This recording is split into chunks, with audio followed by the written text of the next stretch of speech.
Pangsanlibutang ulat.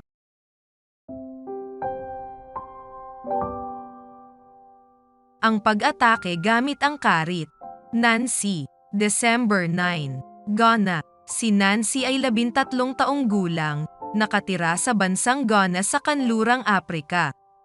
Si Nancy ay naglalakad na may dalang matalas na karit patungo sa paaralan. Inutusan kasi sila ng kanilang guro na tumulong sa pagputol ng damo sa paligid ng paaralan, kaya hiniram ni Nancy ang karit sa kanyang ama. Habang naglalakad patungo sa paaralan ay nangyari ang isang trahedya. Nagkita sa daan si Nancy at Akuba, 16 na taong gulang na kamag-anak niya.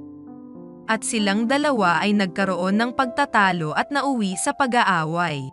Pinagbintangan kasi ni Akuba si Nancy na nagpapakalat ng hindi totoong tsismis, kaya nagalit si Nancy at ipinagtanggol ang kanyang sarili. Habang umiinit ang pagtatalo, inagaw ni Akuba ang karit na hawak ni Nancy at itinutok ito kay Nancy nang may pananakot.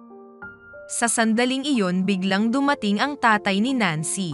May nakakita kasi sa dalawang batang babae na nag-aaway kaya nagpunta sa tatay ni Nancy para magsumbong at agad naman pumunta ang tatay ni Nancy. Nang umatake si Akuba kay Nancy at inihampas ang karit sa kanya, pumagitna si tatay sa dalawang babae. Sa kasamaang palad ay nahagip ng karit ang ilong ng tatay ni Nancy.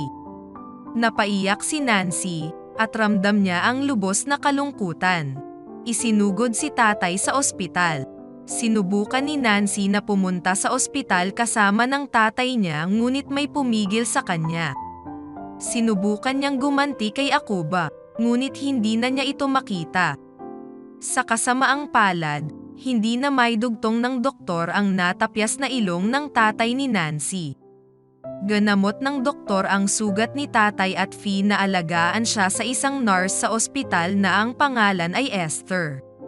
Nagtagal ang pagpapagaling ni tatay sa ospital. Humanga siya kay Esther, at ipinakilala niya ito kay Nancy. Siya ay isang magaling na nurse, sabi ni tatay. Noon pa man gusto kong maging nurse ka. Nakita ni Nancy ang pangangalaga na ibinigay ng nurse kay tatay at nagustuhan rin niya ito. Nagdesisyon si Nancy na maging nurse. Lumipas ang ilang taon, at nagtapos ng high school si Nancy. Naghanap siya ng isang nursing school at natagpuan ang Seventh-day Adventist Nursing and Midwifery Training College.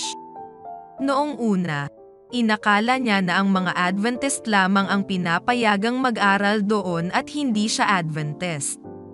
Nag-enroll siya sa kolehiyong ito at nang magsimula na siyang pumasok ay nalaman niya na marami din palang hindi Adventist na nag-aaral dito at ang iba pa nga ay hindi mga Kristiyano.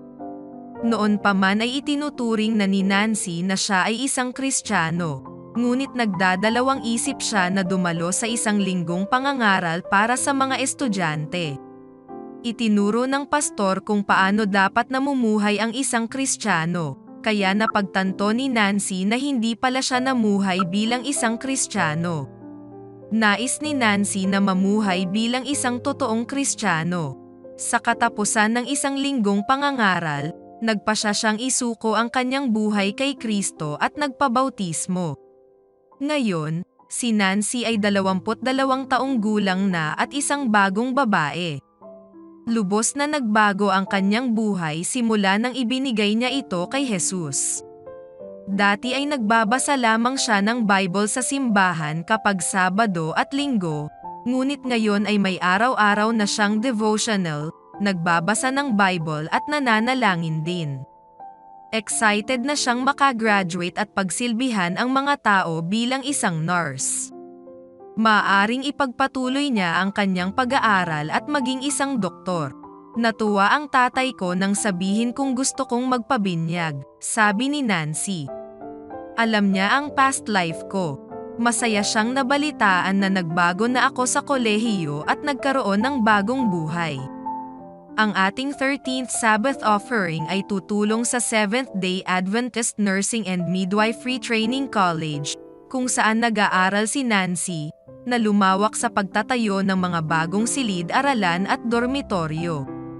Nagbukas ang kolehiyo na mayroon lamang na 22 estudyante noong 2015 at ngayon ay mayroon ng 770 mag-aaral. Mataas ang demand, at walang kapasidad ang paaralan para tumanggap ng karagdagang mag-aaral.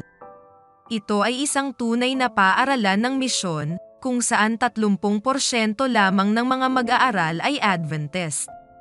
Maraming estudyante, tulad ni Nancy, ang sumasali sa simbahan bawat taon.